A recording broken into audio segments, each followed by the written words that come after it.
I left off here. Now Jesus is in Hezekiah, which let's get a different map here. It's got in color, and we now know that Jesus has left the Samaria area of East or West Manasseh, and he is now somewhere in here, and he's on his way to Lake Galilee, and somewhere the text is going to speed up, and we're now going to start getting the 12 disciples, or those that Jesus says, follow me. So here we're going to end up with Matthew, Levi, and Alphaeus. Levi. I got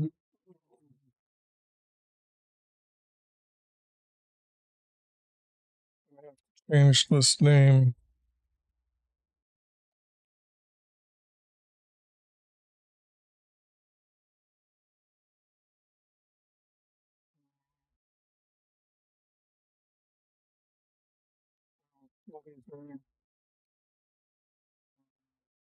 Changing this.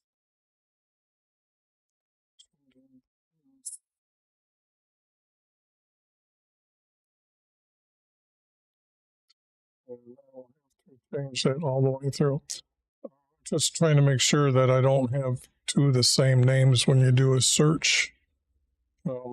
So, as Jesus was teaching in our synagogues in Hezekiah, so this means he is starting to go from city to city, because villages didn't really have synagogues. I'm trying to make sure that he's going to the rural areas, which we call rural areas, and then to their cities. And the crowds were pressing around him to listen to his words about his kingdom from Yahweh. Okay, and as Jesus walked, he saw Matthew, Levi, and Alphaeus sitting in a tax booth in Tiberias. Okay, now Tiberias is a city.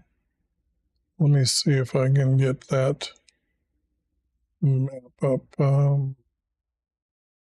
This would be at Jesus' time.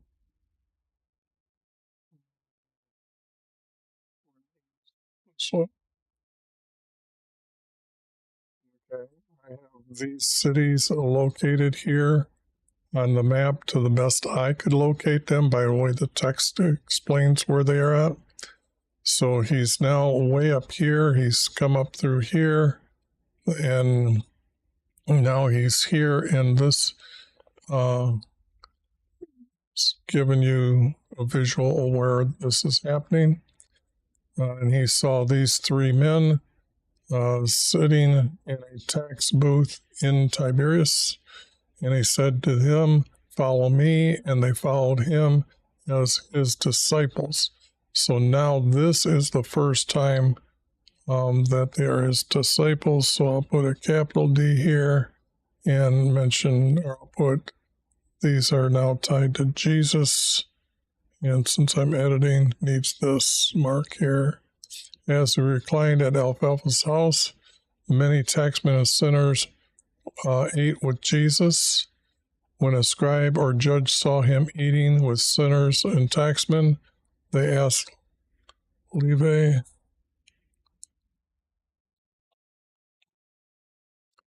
why is your teacher eating and drinking with taxmen and sinners?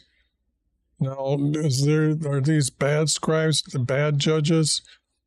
Around Lake Galilee is where he is going to have the most Israelis as true believers or true followers of our Creator. So the thing here is you got to understand that out of all the places he's going, around Lake Galilee is the strongest group of Israelis. So I can't call these scribes bad scribes, literally, or bad judges. So the thing here is I can just say that they understood the law, and they were telling people to avoid sinners and taxmen. So this is kind of what these guys were questioning him about. So, and Jesus, or breaking with taxmen and sinners.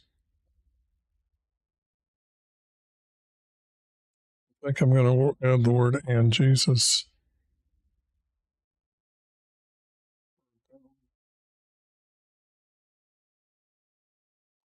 And Jesus heard them and said, "It is not those who are healthy who need a doctor, but those who are sick. Go and learn what this means. I desire compassion and not offerings." Now, this, we have no text that Jesus is referring to. So this point, prophet must have said something in the area of our Creator knowing that the priests are corrupt, and when they returned to their area from Babylon and from Egypt, they came, and it's going to be about, I'm thinking, 200 years plus or minus, maybe 25 years, because there's really no timeline here for this, but that's my best guess. I desire compassion and not offerings. The thing here is offerings are referred to those I guess made up rules by the priests. Okay. And he's saying that when the priests become corrupt, they started asking for tithing, they asked for other things like that, which were against our Creator. So somewhere a prophet has come at a certain time and said that this is not what he wants. He's desiring compassion about when people are coming to him to receive or to be around his house for meeting with him, and not to have these made-up offerings that I can't specifically point to any text in the Hebrew text that has this money. Well, they did collect money to help pay for the roof and repairs during Jehu's days, or a king I can't think of his name right now, from Judah, king of Judah, that they did help collect for the repairs. When they came back, people gave as donations to help. Just a second here.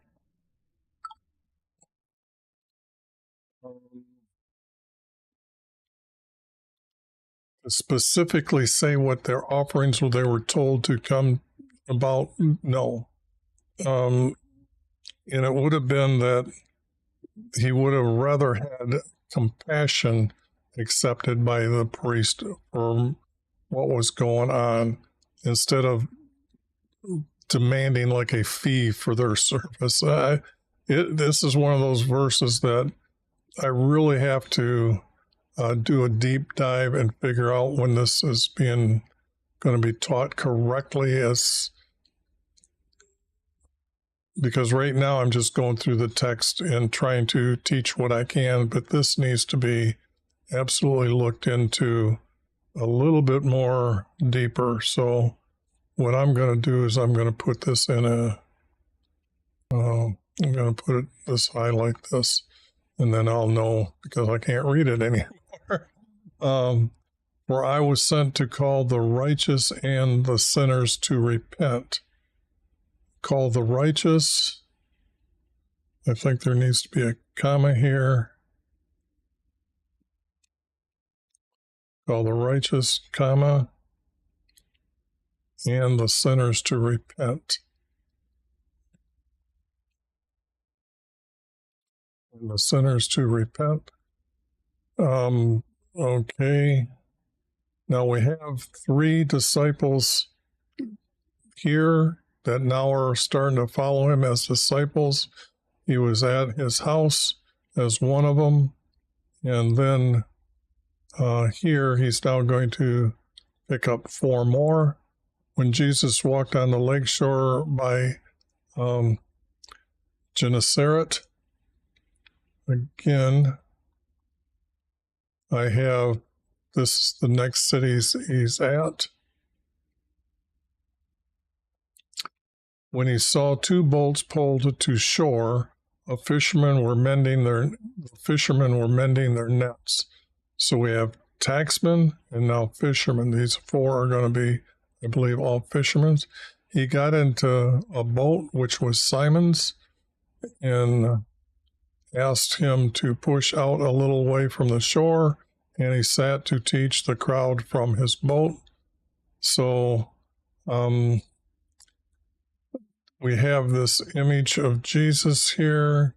I should put this as a map, I guess, should be placed here, and that would be able to be seen. Let me see if I put a map up here. Well, this would be here. But I guess if the next map below, so I guess I'll have to put the map in between this right here. I'll insert it right here. So the map will be down or the map will go up. Okay. And he got in a boat and went away from the shore and he began to teach from his boat.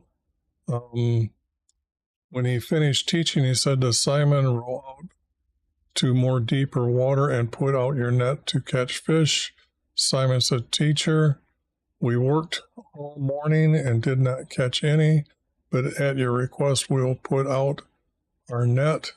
And when they did, there was a lot of fish in their net, so they signaled to their friends to come and help them, and they helped fill up their boat. So we have fishermen right now. Okay, yeah, I was going to say, he hasn't said that. Where's that at? Then Simon and Peter bowed at his feet, and so did James and John, the sons from Zebedee. They were friends with Simon, so these were the ones that he called out to help him.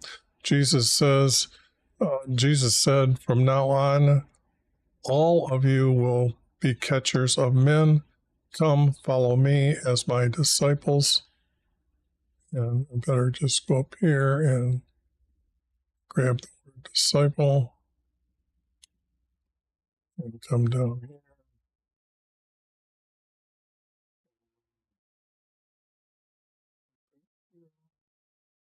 So after they rowed their boat to shore, they went to him.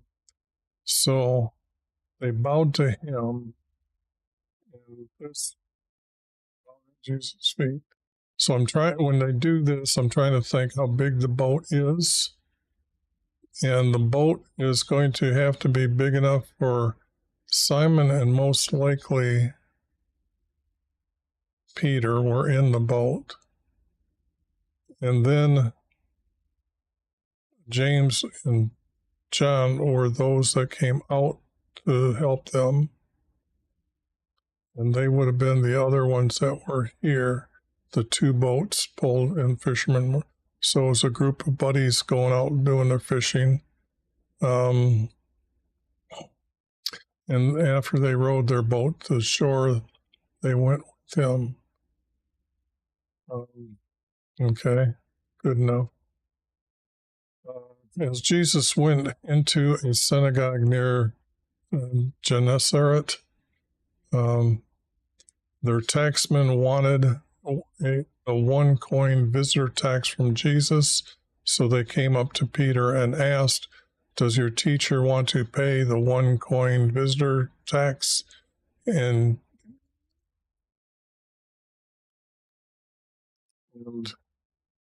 he answered yes. Okay, so how did this guy not recognize Jesus as being an Israeli? That's the question that's going to be around the text here. Now, in another video, I was explaining to someone that Jesus had to be not truly recognized as an Israeli. Now, this taxman seems to be an Israeli. And the thing here is he would have recognized Jesus wearing the hides of a goat or a ram with a belt tied around his waist. This was a prophet's clothing for a long time, and actually from Noah's day, this was what they wore. And then later, they would have, those that went away from our Creator would have wore other clothing, but the true Israelis. So it wasn't just Jesus wearing this type of clothing. So why would he not think Jesus was someone from their area? And this would be that either he heard that he was from, that he knew who he was, and he's charging them the Roman tax from traveling from one tribe to another tribe. Or did Jesus have blonde hair, or what is the other one? Like a white hair, like a platinum hair. So the thing here is this is a question of the text about Jesus's appearance. So if he would know about Jesus coming from Nazareth or Zebulun and has traveled over into Ezekiah, then we have a little bit of relaxing of the story of how Jesus is being asked here and why he's asking for the visitor tax. So if you actually search old pictures of Jesus, you will find him with blonde hair, and that artist understood what I was trying to say here in these words, why he would have thought that blonde would have been something new for an Israeli, and he was dressing up like an Israeli, maybe to fool the taxman. Okay, so here I would lean more to that he's from Zebulun, and he knew who Jesus was by people telling him that he's from Zebulun, and he's going to be charged a tax as a visitor's tax. So he went into the synagogue, and Jesus spake to him first, "What do you think, Peter? From whom do kings on earth collect a visitor's tax from? Their people or from strangers?" And his answer was, "From strangers." Then Jesus told them, they knowingly know their people are exempt. Let me not give them trouble. Go to the lake and throw in a hook. Take the fish and open its mouth. There you'll find a coin, and take it and give it to them for me. So this has to be tax men, okay? So there's more than one. I missed that when I was read it. So here, there might have not been just one guy and just one Israeli, that there might have been a Roman with him to collect the taxes, these visitors' tax, because the way Jesus is talking about visitors' tax. So you can see that the argument would have been that, yes, we know he's from Zebulun. The others would have just said, by his appearance, we know that he's not an Israeli as an Israeli. So a lot comes down to this text being said here. Did Jesus really have a different coloring of hair to be different at that time? There's no other text that does say this, but it does come up as a question in this text. And I would say more to the fact that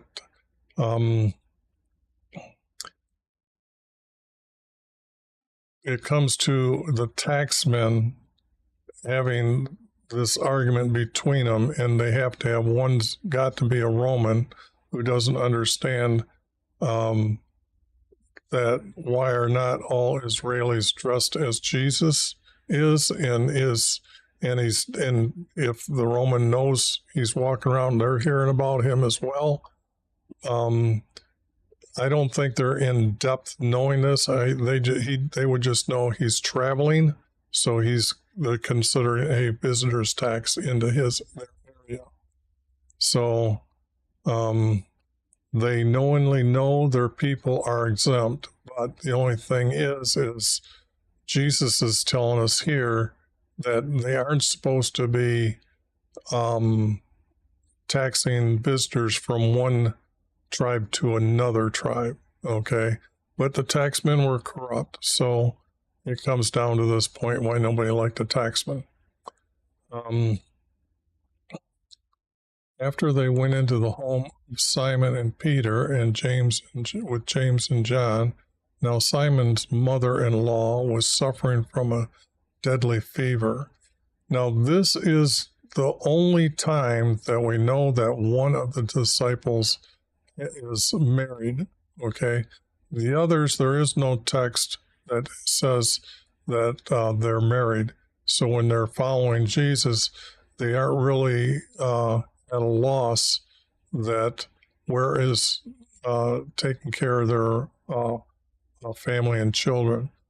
Simon's mother-in-law was suffering from a deadly fever, okay? And he asked him to heal her. He touched her hand and the deadly fever left after she got up and waited on them. So this just tells you how quick the healing takes place. Just for us to note that even though it was a deadly fever, where this would have been something that would have been ongoing for probably a multitude of maybe 2 weeks or more, that she was laying in a bed and they had to feed her. She wasn't getting up and walking around.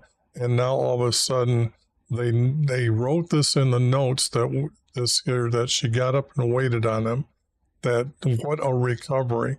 This would also be waited on them. After she got up, she waited on them before sunset. Do I put the word and before sunset they brought? Okay. I'm going to have to add the word and. I think I've argued with this and right here a couple times, taking it in, take it out. So now I'm deciding to put it back in. And before sunset, they brought to him all who were ill and had a demon. So this would have been, their neighbors would have seen her up and walking around.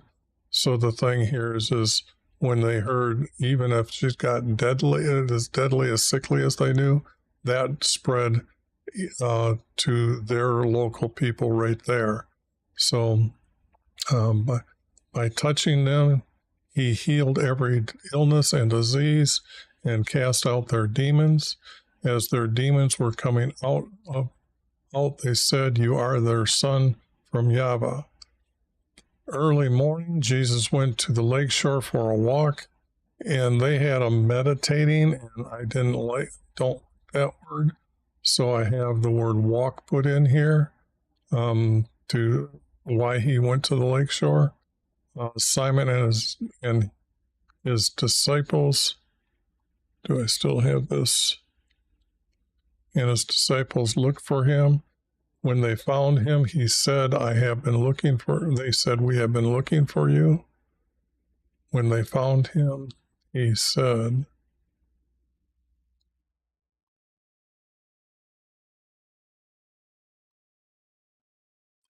thinking this should have a period here. When they found him, yeah, period in the wrong spot.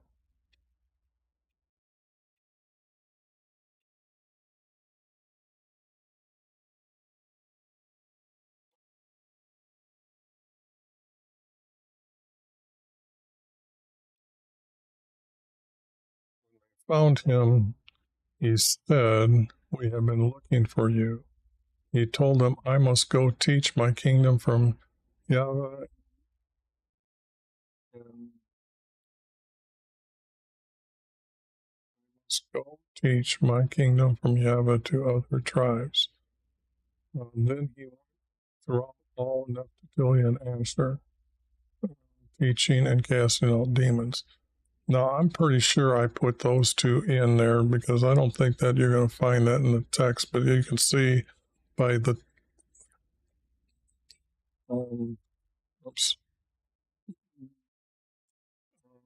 there is no text really to say that he went to these two areas above. See where the rivers are at? And this is that highway going up through there. So he's here, and he's saying he's got to go here and here, and we know he's going to go over here. So I don't know if he's just going to cross the river right now and come over here. And I think the farthest he gets is right here on the other side. And then he comes back over here, and he's going to go for the boat right here and then come back over here, I think. But he has got to be traveling over in here. The text says he traveled all the nation of Israel. Okay, so the thing here is we really have no text specifically saying where he went in these two. So I'm just making sure that it's mentioned here that he is going to, or is throughout all these two as well. So this, when it comes down to how much time does it take for then when he leaves the Galilee area, lake area, and then goes down to Jerusalem, it's maybe 50, 60 miles that he's going to travel. So because it's got to get, time has got to go by to where it's got to be close to 1 year when he gets to Jerusalem. So he has to take time in each of these areas as he's going around, okay, just for you to understand what's supposed to happen in the timeline of things as well. So to travel into these two areas, and I'm pretty sure I had to add those into the text. They aren't gray, so maybe I changed the name of those two, these two names, and explained it that way why these names are here. So as he taught on the lake shore, a crowd gathered, and he got into a boat and sat, and the crowd sat on the shoreline, sat on the shore. Yeah, okay. Then he taught us with parables. Now you can see when I'm putting the word us here, now the writers are getting text from the disciples that he's gathered about this story here. A sower went out to sow his seeds. Some fell on the road, the birds came and ate them. Other seeds fell on the rocky land, and because they had no depth in the ground, they withered and died. Other seeds fell on thorns, and they were choked, and they choked them out. I guess I'll get to the choke in a second.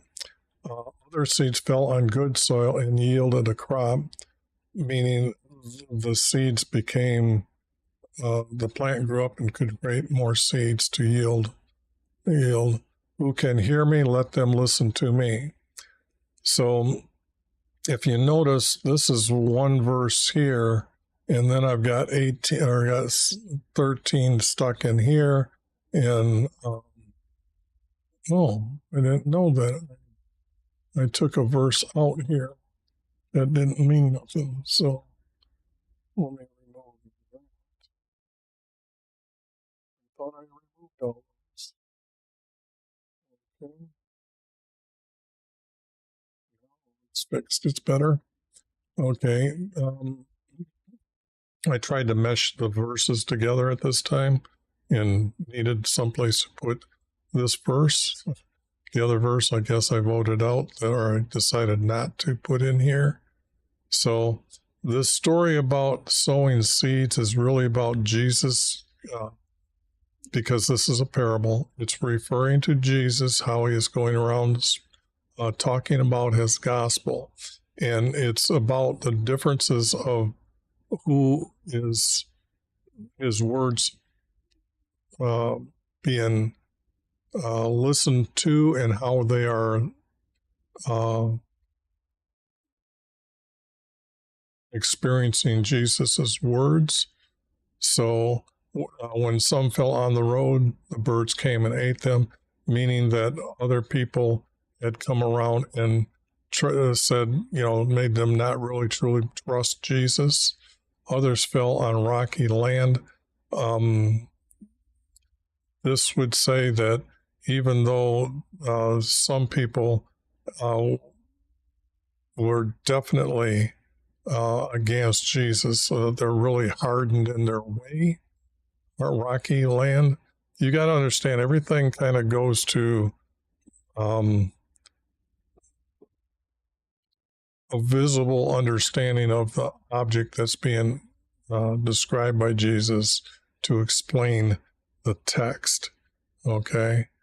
Because they had no depth in the ground, that means they were on top of the rocks.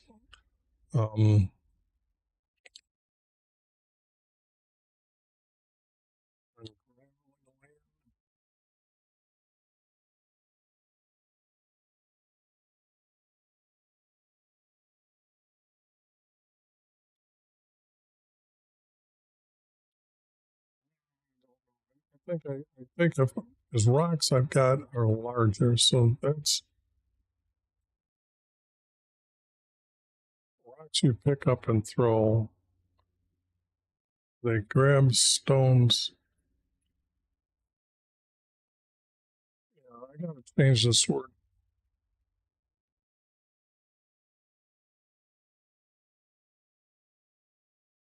Traveling.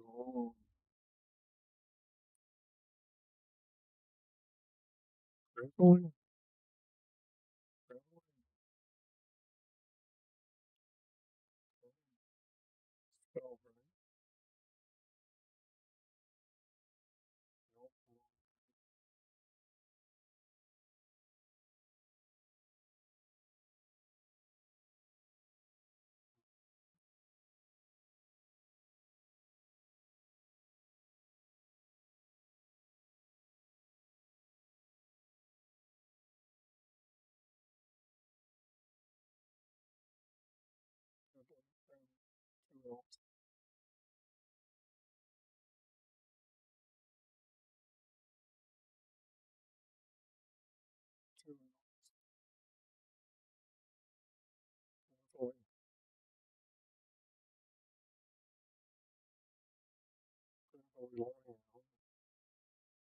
Because they had no depth in the ground, they withered and died. So now, instead of being hardcore, this was just gravelly road. Gravelly.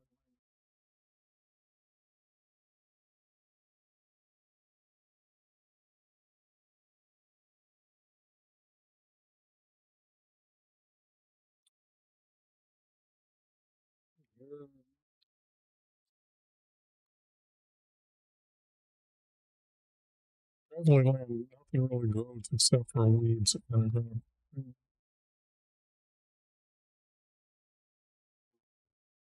Especially if seeds were important to grow a food source.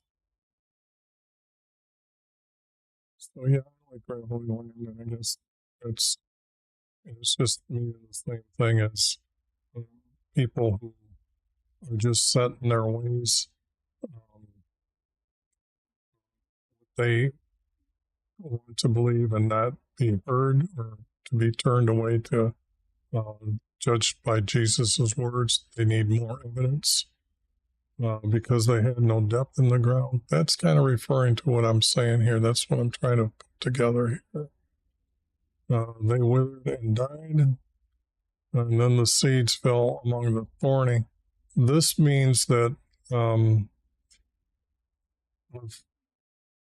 say if it is like thistles when they grow, thistles overtake the land, and it kind of does choke out other seeds that they tried to get in there, but the strength of these thorns or thistles, um,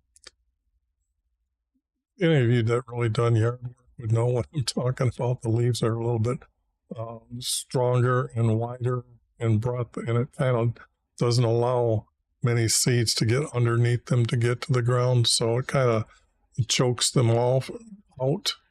And I guess the word choked is the best word I could say here at this time as well. Other seeds fell on good soil and yielded crop. Thus it was those that are now talking to others and telling these would be the good people that understand. Good soil would be represented as good people, and that yield a crop where they would turn around and tell others about Jesus. Like I was saying earlier, your thoughts are like a garden, and when you want to tell somebody and you want them to appreciate the truth that they're teaching, it's pretty much like you handing a fruit from your fruit tree, or something that maybe anything relating to a good tasting food is that has a seed in it. So when they take it and then they say, well, let me taste your understanding of your truth and really think it through. And once that seed then settles in their garden, that it does start growing. So this is what I'm saying as how thoughts about Jesus is passed from one to another by relating your thoughts as your garden that you're growing, or truth garden. And then it's showed here with Jesus saying how it fell on good soil and yielded a crop, meaning that these things that they were sharing with others then grew again. So even though that Jesus was the beginning of the sower, others could sow and also were causing a crop to or his words to be passed on. And this is what it means here with who can hear me, let them listen to me. So the thing here is that's what's going on with a lot of people today. They share the good word about Jesus, and then those that can hear about Jesus will listen to me. Okay, so the thing here is I think that's good enough. And now we're going to have another story here about a parable. My kingdom in heaven can be compared to a male sowing wheat seeds in his field. While he slept, his enemy came and sowed denaro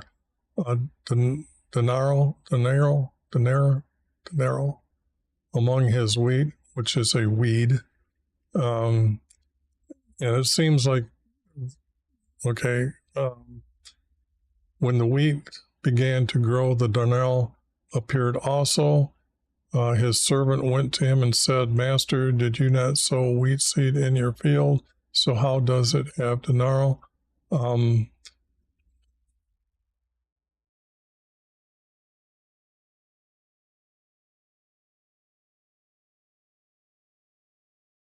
Put thistles.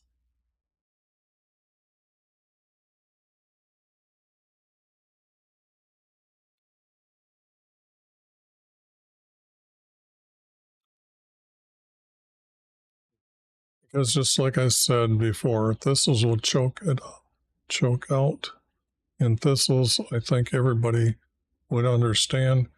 I'm mainly changing the word, not because I have a hard time pronouncing it. I want 12-year-olds to be able to read the text without going and having to look at a secular dictionary.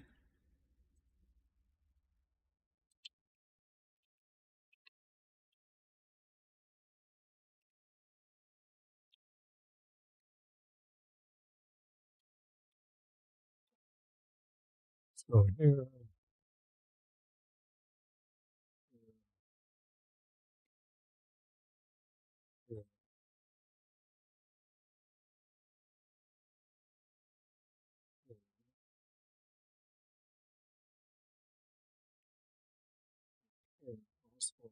the servant with him said, Master, did you not sow weeds or wheat seeds in your field?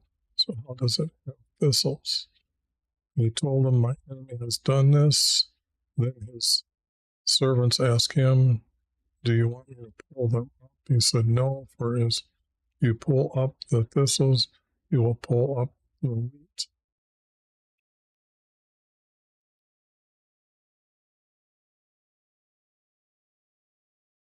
So this plant is a root system that goes out. So when you pull it up, it pulls out a line, blocking them off with thistles. So what other weed did I know? So I guess I have to make it a weed.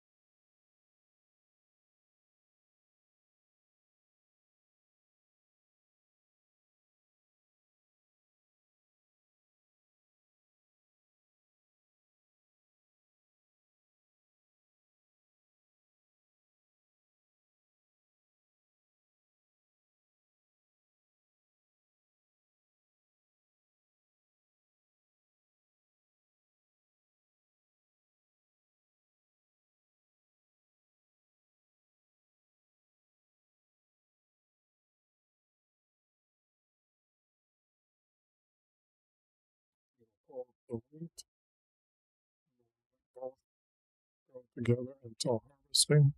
Then I'll tell my reapers to the first, gather the wheat and burn it, weeds and burn them, weeds and burn them.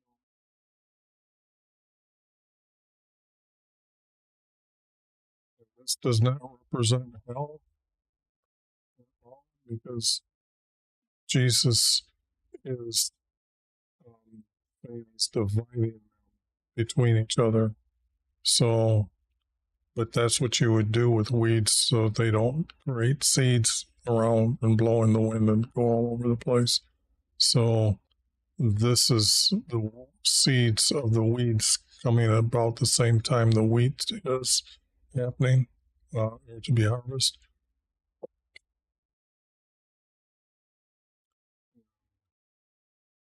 Gather my wheat to my store barn, or my storeroom.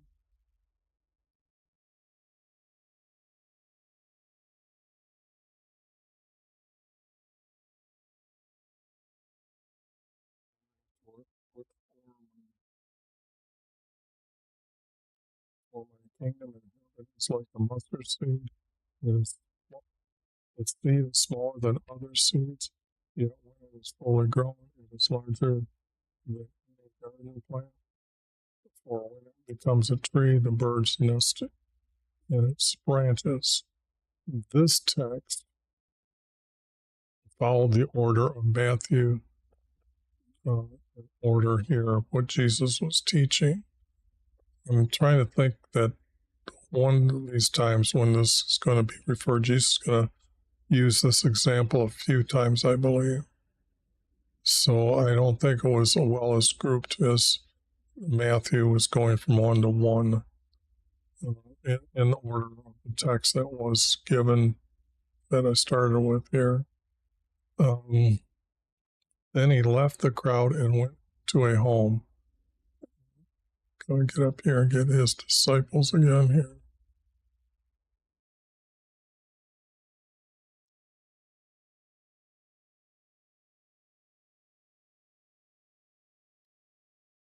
We left the crowd. His disciples asked him to explain the parable of the seeds and weeds.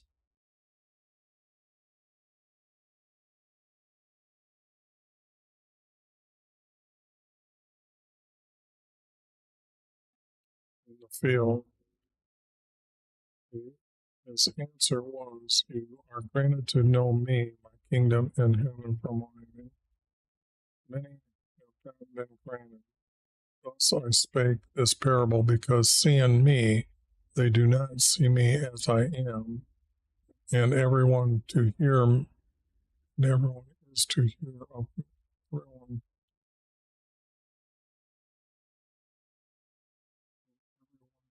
that will hear of me, they do not hear or understand me as I will be."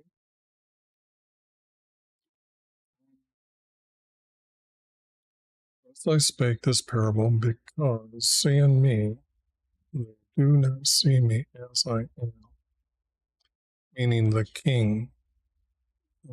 So this group that he was teaching,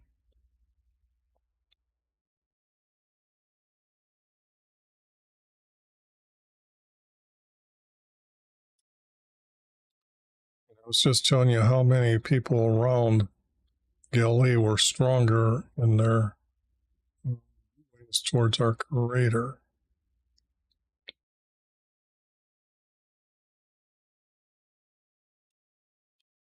Now I have text that says that they aren't as strong.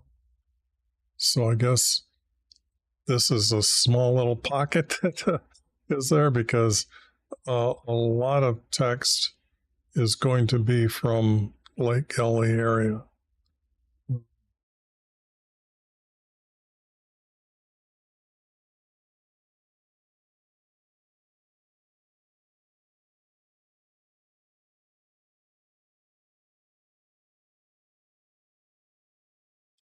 I guess this is referring to the seed parable. That's better.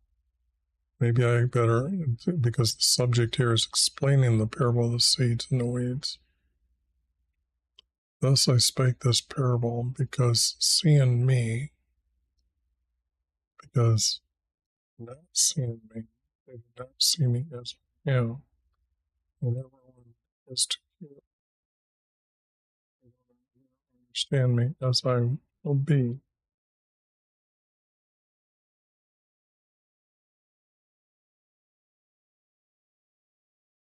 Because not seeing me, they do not see me as I am. Thus I spake this parable, because seeing me, they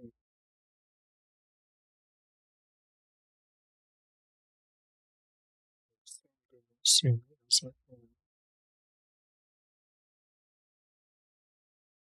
I spake this parable because you see me,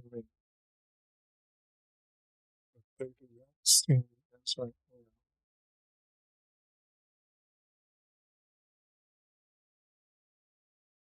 You see me,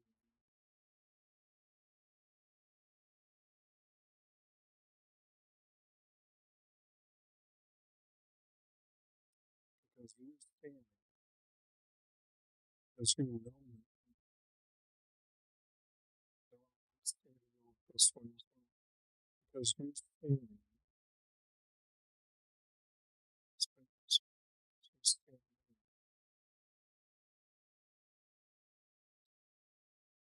they do not see me as I am. So we're thinking he's a teacher when he was talking about this parable. People would be thinking that when they hear this parable, they would not see me as I am. And everyone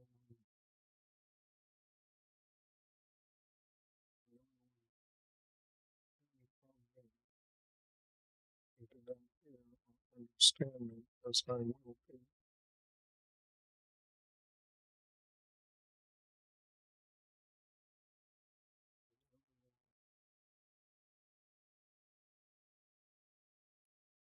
hearing of me. Whenever they're hearing of me, they do not hear or understand me as I will be. This would be his afterthoughts of explaining how the parable is going to be referred to. Not so much explaining the parable.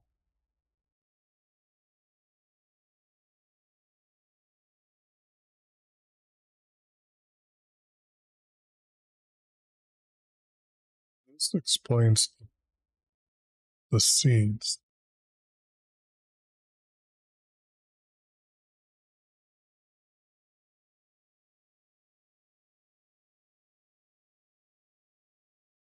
This is thoughts after.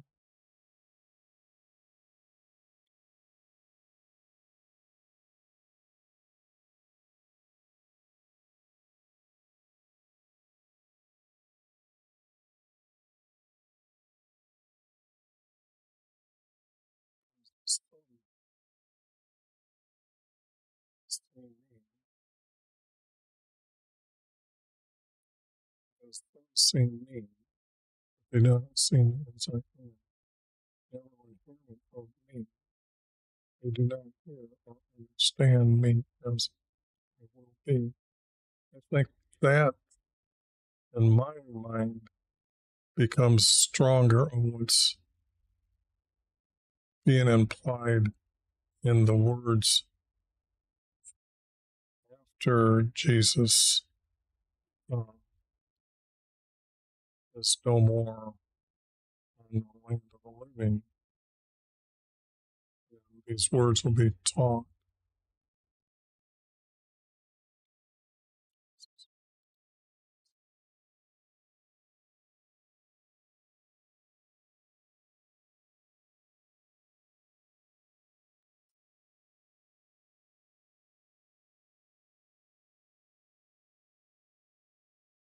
The word some here too is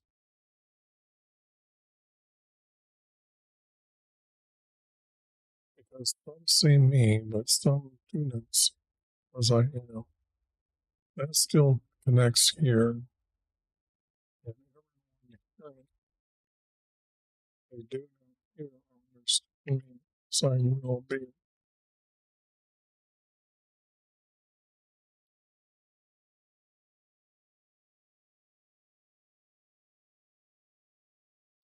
This seed parable is going to be said a couple different ways. And this would go to his kingdom in heaven. Second parable. So this is actually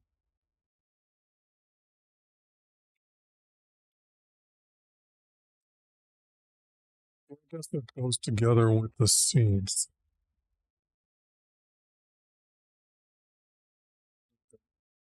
Just as his prophecy through Isaiah, they will hear him, but they will not understand him. They will see him, but they will not recognize him. For the knowledge of his people have become dull. Now their ears hardly hear him. They have closed their hearts, or they would see him with their eyes and hear him with their ears and return to me. So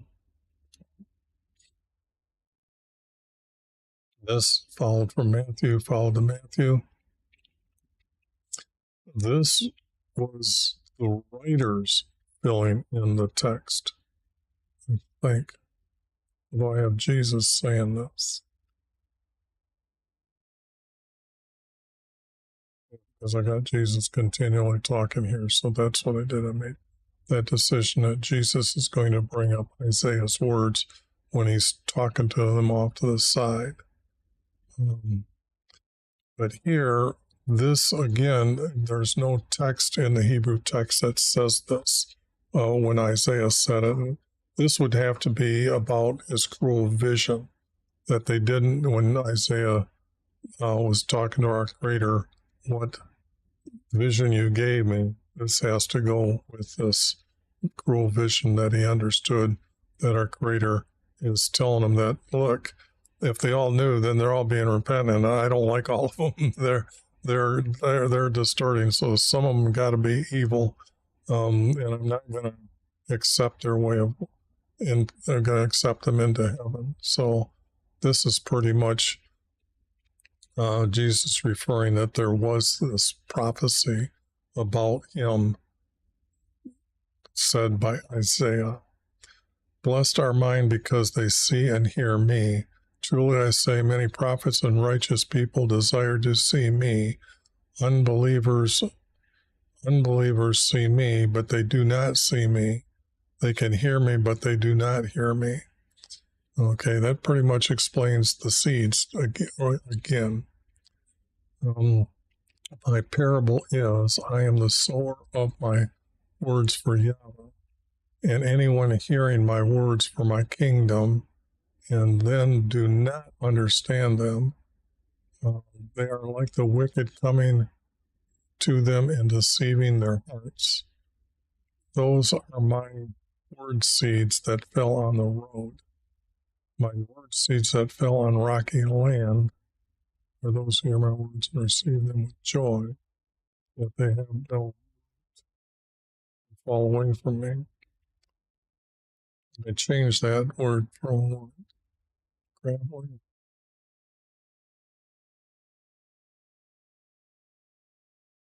And here Jesus is telling me that these that I explained are still hard-headed in their belief. Jesus is now telling me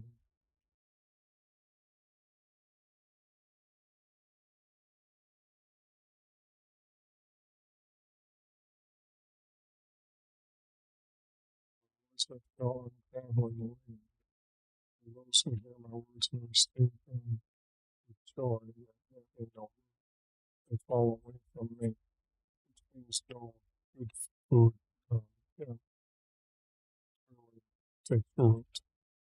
Okay,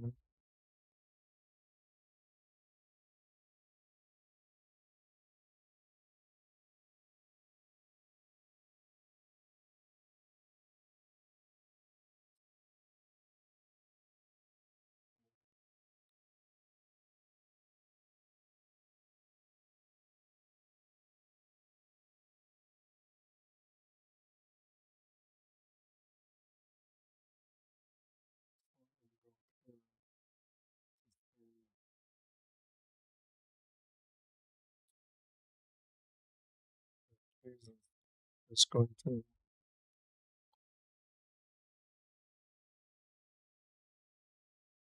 go read about that. So that would be a no. Should have been there for me the first time. I would have made myself not be so foolish in speaking and thinking I know every word here. Too overconfident in that. So it goes to this, that they will fall away from me. And my words that fell on the thorny are those who hear my words but are concerned for worldly deceptions. Others are choked off by riches and pleasure. He goes into choking meaning more than that. So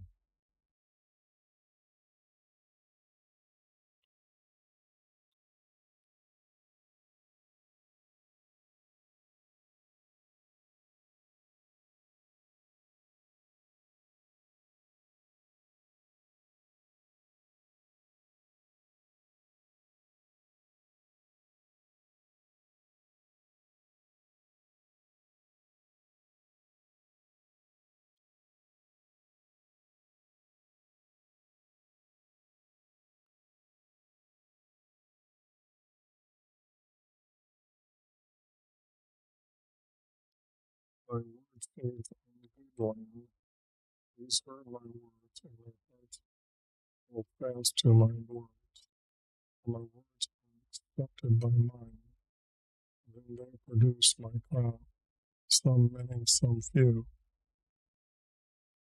And like a lamp, I come to give light for them to know me.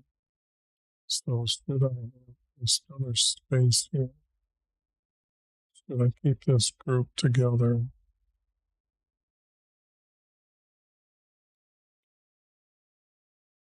I think it should be taught together, so I'll leave it together. For like a lamp I come to give light, for them to know me. They will be like good servants waiting for their master's return, for I know it is to be ready for their Son from man. He will return at an hour they do not expect. Now this is the first time. This will be second.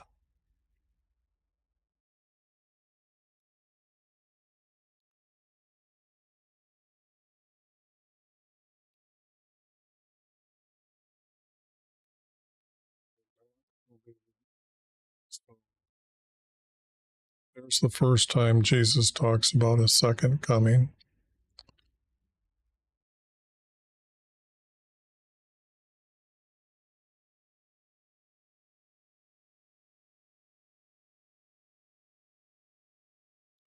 These are the servants for Satan, the kingdom, and who is like.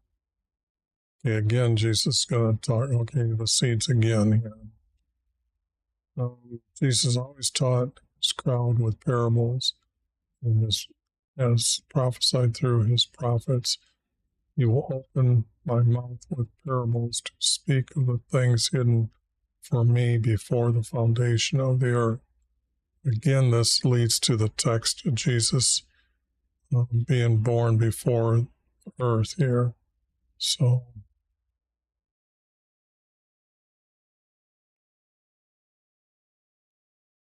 I'm going to just put first. Think of a big one.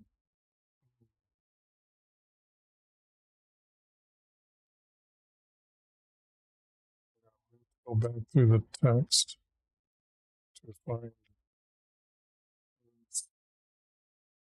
maybe a couple times to think about text that refers to Jesus. The one would have been John recognizing and letting them know before the earth was made. So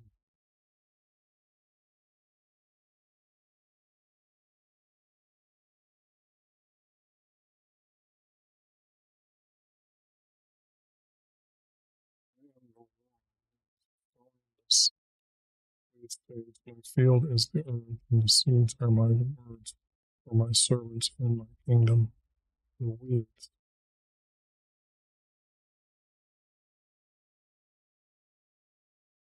These are the servants for Satan, and my harvest is the day of judgment, and the reapers are my servants.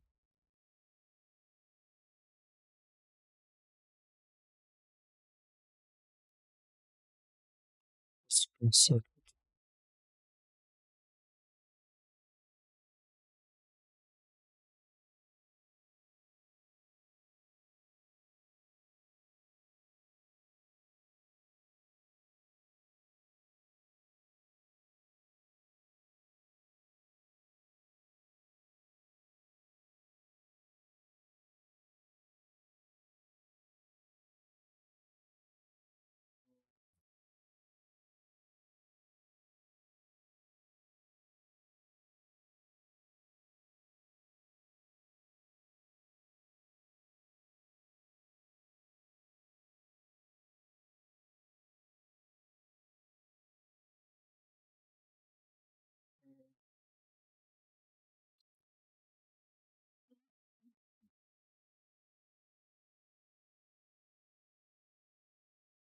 Okay, I'm going to start back up here. He told them about the weeds. I am the one sowing the weed seeds. My, about the weed seed. You don't have one weed seed, but it can produce many seeds at the top, many more. So this is the abundance that Jesus' words give when he does mean that his words are these seeds. The seeds are my words for my servants in my kingdom. The weeds are the servants for Satan, and my harvest is the day and my harvest is the day of judgment, and my reapers are my servants. The weeds will be gathered up to be burned by fire, for they are not to be in my kingdom. For everyone who committed evilness, I will cast them into a furnace of fire, and there will be a cry out, garnishing of their teeth, and gnashing of their teeth, gritting their teeth, or just smashing them together, smashing of their teeth like a grit. Now comes the text where it's like our Creator will cast them into a furnace of fire. Now we have words more about him. So now we've got the text here defining hell.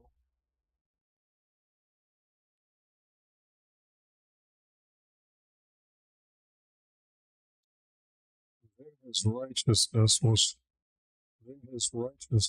will shine like lightning in my kingdom.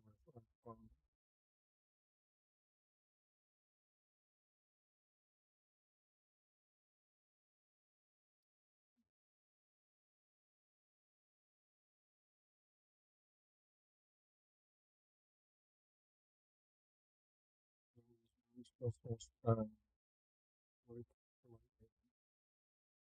the brilliance of the lightning.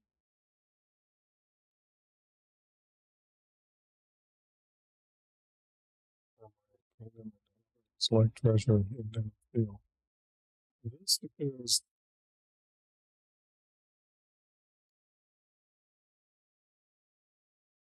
tied to heaven existing as the light. And I told you about people near death the day before they die. They'll speak about Creator or seeing all enlightened people talking to them and kind of calming them down to say everything's going to be okay. You're going to make it. So to heaven. So this talks about heaven as our Creator's like.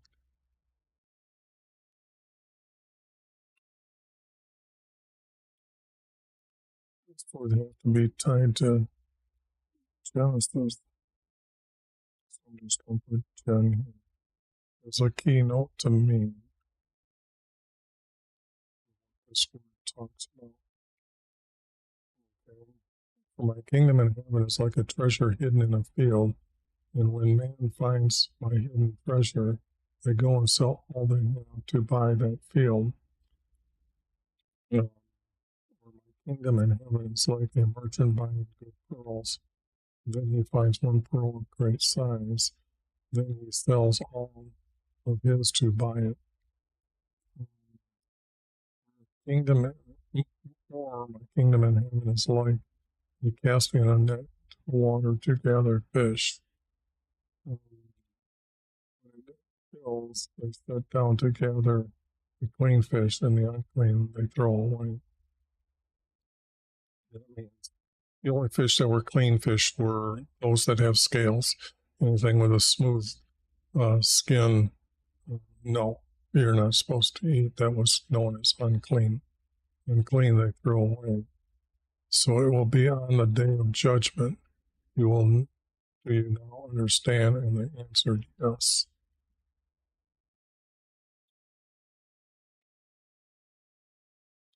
Which means here is now another text about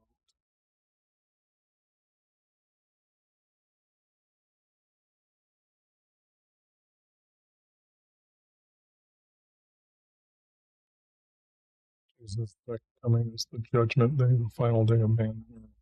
When Jesus finished explaining these parables, they departed from that home. Okay.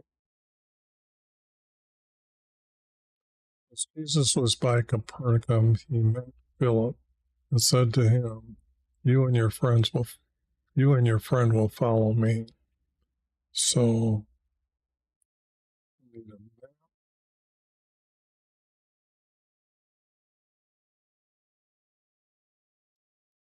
Jesus is up here, met Philip, and he said, you and your friend will follow me.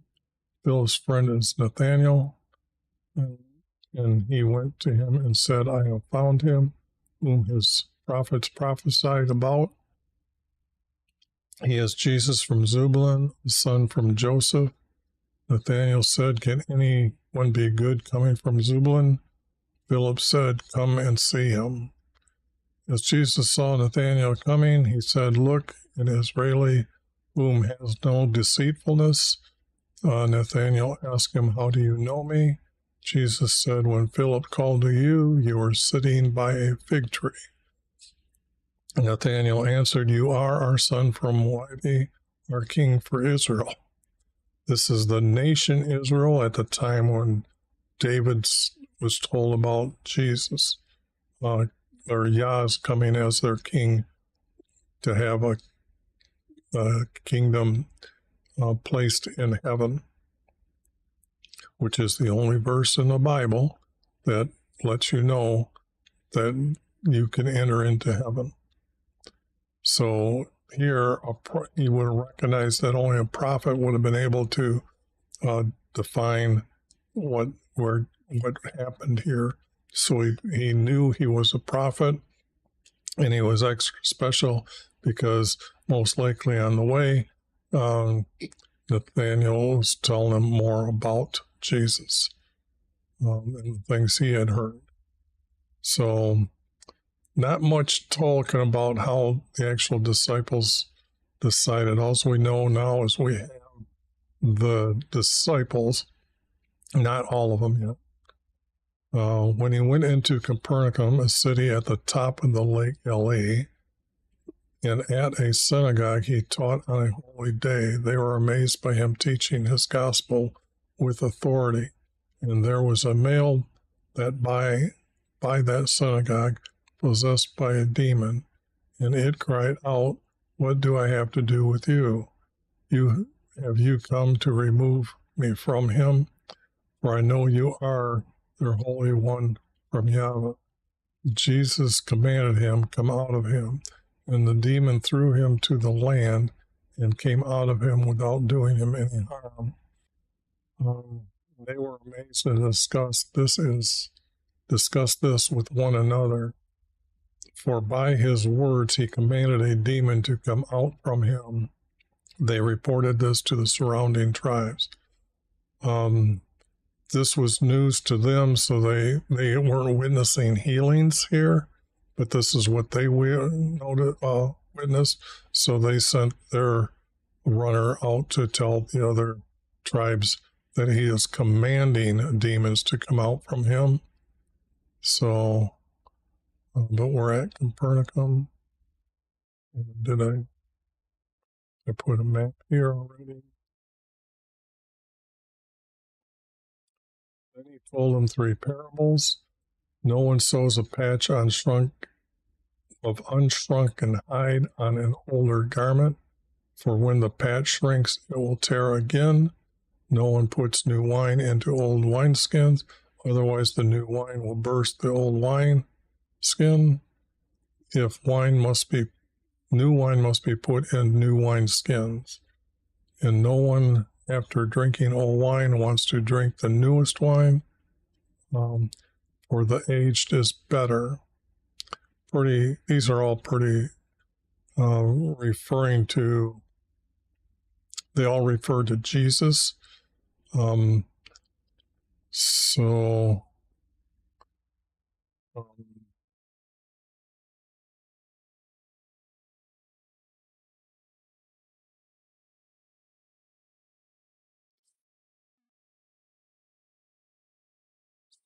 he is doing is he's not a new patch being tied to the older sayings. He is explaining to them that he was told of by the prophets. So it's not, his teaching is to be considered a new teaching. Okay?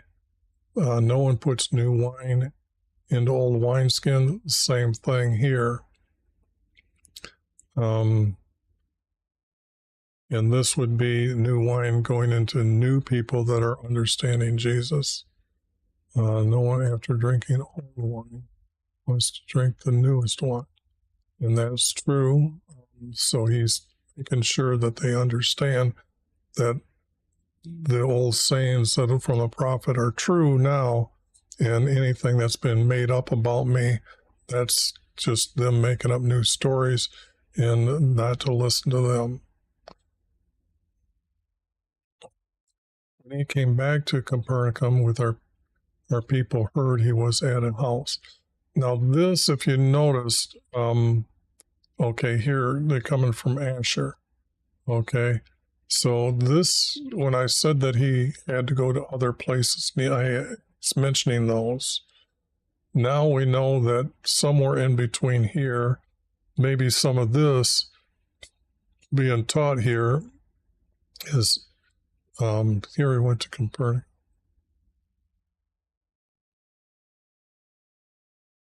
I'm trying to say, how can some of this,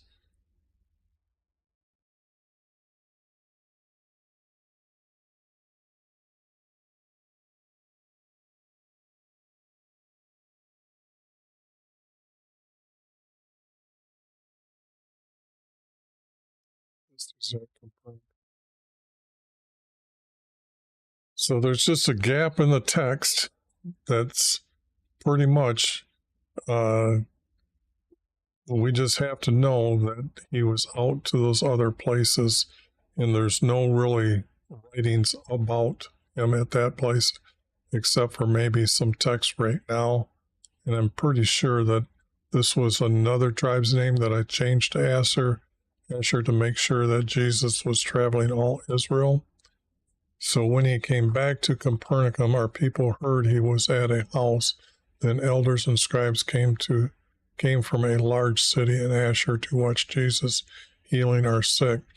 So what I'm saying here is that, let me see, I need a better map of Asher because it's a little bit bigger than that.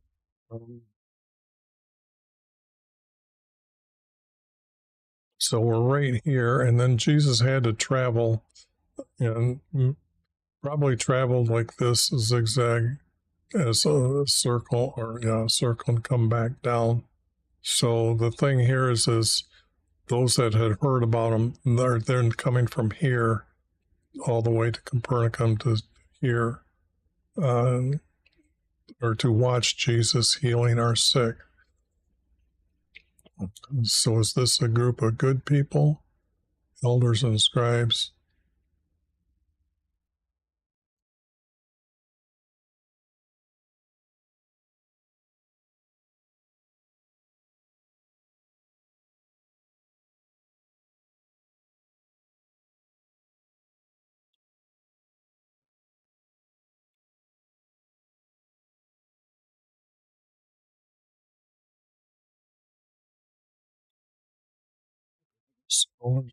So, elders and scribes.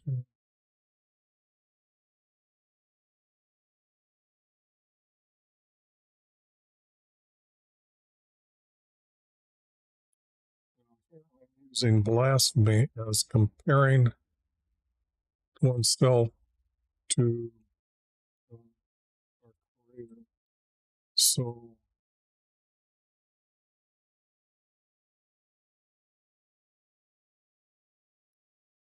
this can't be the word our scribes and elders.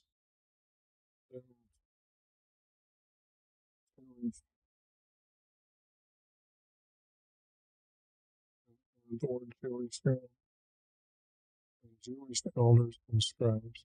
These would be unbelieving.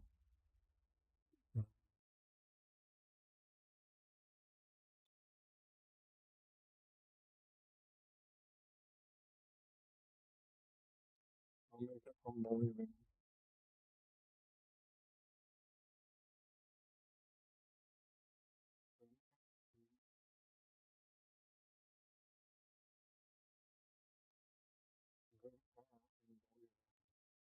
Elders and scribes came from a large city in Asher to watch Jesus healing our sick. this wouldn't make them extremely bad guys. They just didn't, they've been hearing, but they weren't believing. So it'd have to be the unbelievers right now at this time. Okay, and many were gathered there, and there was no room in the courtyard. And 4 men came carrying a stretcher with a male who was paralyzed, but they were unable to get in because the crowd. Then the crowd parted and placed him on a stretcher right in front of Jesus. If you notice, the story has changed. There's not going to let him down from the roof and all that. Just, I can't trust those words. So this is how the text has been corrected to mean what I can say they could actually do. Because where'd they get the rope? How'd they know to carry the rope to let him down? All those things have to come into your mind when you're thinking through a story. So the thing here is that's why they just, finally the crowd parted, that they placed him in his stretcher in front of him. Jesus, knowing his trust in him, Jesus said, "My friend, your sins are forgiven." The elders sitting there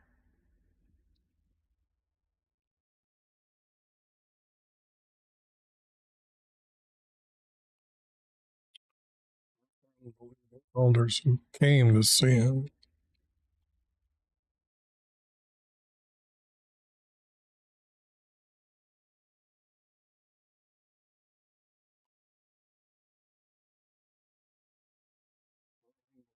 Elders sitting there, reasoning with some of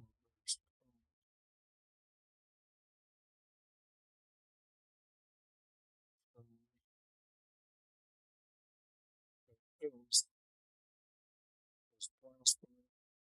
So why does he speak that way?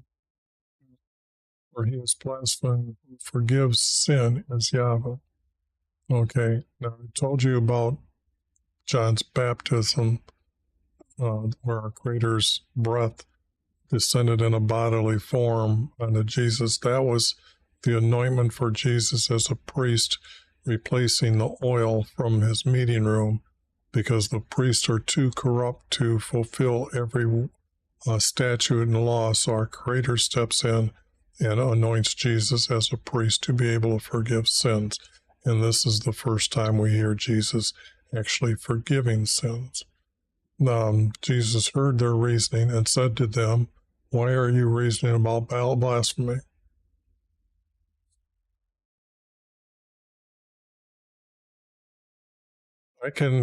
Okay, just seen your post.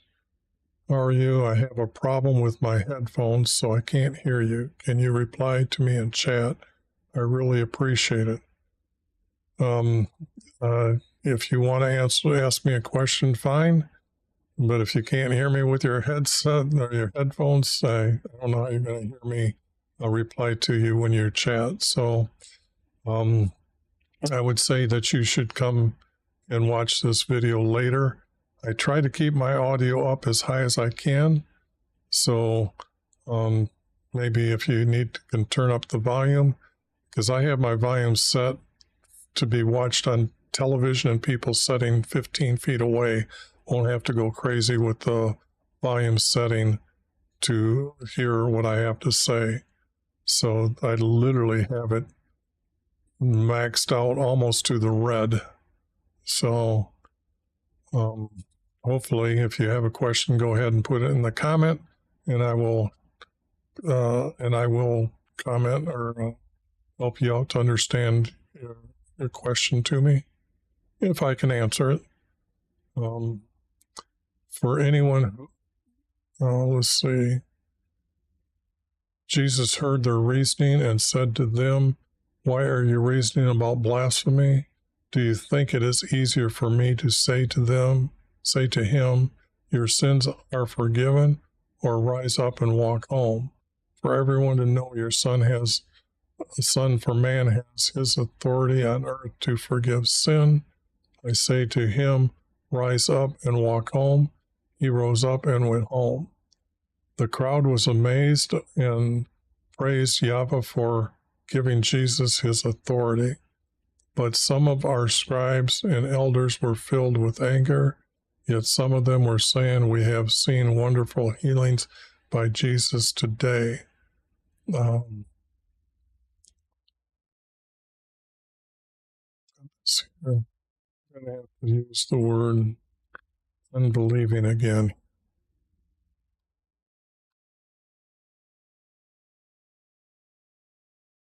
I'm going to switch elders around.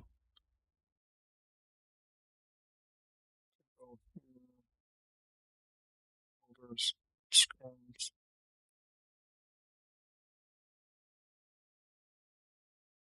Just reorder this text. Filled with anger. If some of them were saying, we have seen wonderful healings by Jesus today. So now that they were believing, we have some that were now believing. Okay. We had to divide the group by unbelieving and believing, because that's the part of this group that's to be taught together. I can do this one here, and then I'm going to stop, and then I'll be back a little later, hopefully today. This is going to be the first teaching about weather patterns. That I've noted that because there are going to be 2 times this is talked about. When then Jesus said, when you see dark clouds coming, you say rain is coming. When a south wind is blowing, you say it will be hot today. So while you are walking with your opponent to appear before a judge, make an effort to settle with him, that you may not be accused. That you may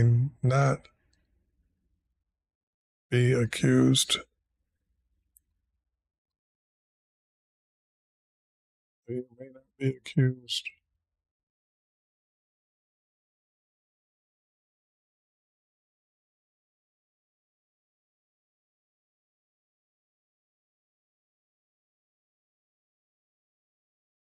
I'm trying to think accused wrongly before a judge.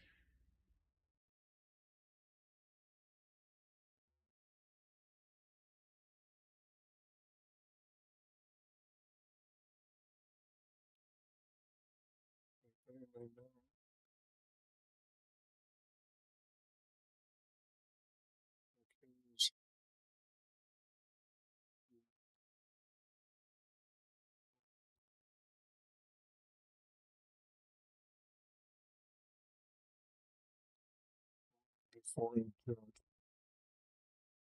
That they may not accuse you wrongly before a judge, then the judge turns you over to his officer to throw you in prison. So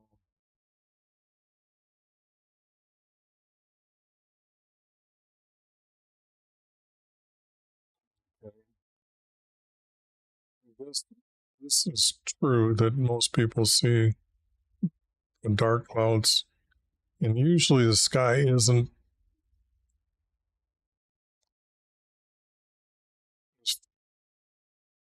this light that you can see of a cloud of like rain coming is at most, I think, 10 miles away. And probably even less than that in some, depending on the height of the cloud in the sky. So this is what's saying you could see the dark clouds coming, and if you can see the way they're coming, yeah, you could say it's going to rain. A south wind is blowing, that'll be hot. Now you got to understand they're closer to the equator, and then coming up would be hotter heat from the south. So that's true that we know about that. Now, so this means that's common how they would determine the length weather pattern for their day. Getting up and looking out and saying, okay, this is what's going to happen. I don't think they'd have any runners going around telling them that there's going to be a storm later this afternoon. and in the evening or whatever. They can only look at the weather and know it a few hours ahead of time or an hour ahead of time. And this is advice for Jesus that if you are wrong, you're supposed to settle it or help settle with them before the judge turns you over. Because they had work prisons. They didn't really have prisons at that time. And that was throughout their history, that if you didn't have enough to pay back what you got loaned from somebody, they literally could say, put you in a work prison until somebody else comes along, hires you, you go work there, and then he's paying the guy who sent you there the money that you did not pay, and then you are able to go back to your land. And that was also at the end of the 6th year, the horns would blow for the starting of the 7th year as the year of Jubilee, where everybody was back and get with it. Nobody is to wrongly put you in actually a jail forever, but they had work prisons, and that's how they treated those that had outstanding debts to one another.